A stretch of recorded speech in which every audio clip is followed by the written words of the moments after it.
పరిచర్యను చేయుట కొరకే పరిశుద్ధుడా నీ కృపనిచ్చినావు.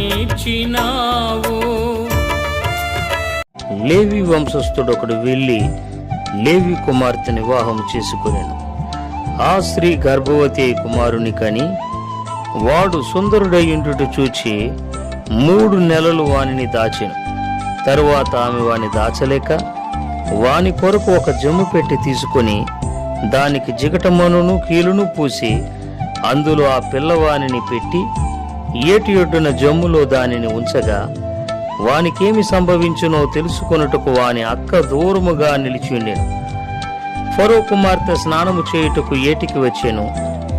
ఆమె పనికత్తెలు ఏటి ఒడ్డున నడుచుండగా ఆమె నాచులోని ఆ పెట్టెను చూచి తన పనికత్తెనొకతను పంపి దాన్ని తెప్పించి తెరచి ఆ పిల్లవాడిని చూచినప్పుడు ఆ పిల్లవాడు ఏడ్చుచుండగా చూచి వాని యందు కనికరించి వీడు హెబ్రీయుల పిల్లల్లోనొకడెనెను.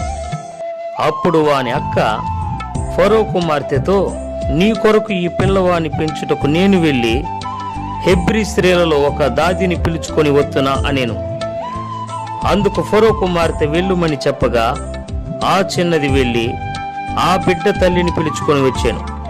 ఫరో కుమార్తె ఆమెతో ఈ బిడ్డను తీసుకొని పోయి నా కొరకు వానికి పాలిచ్చి పెంచుము, నేను నీకు జీతమిచ్చేదనని చెప్పగా ఆ స్త్రీ ఆ బిడ్డను తీసుకొని పోయి పాలిచ్చి పెంచాను.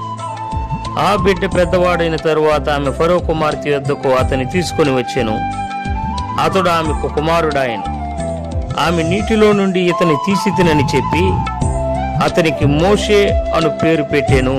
నీ పరిచర్యను చేయుట కొరకే పరిశుద్ధుడా నీ కృపనిచ్చినావు.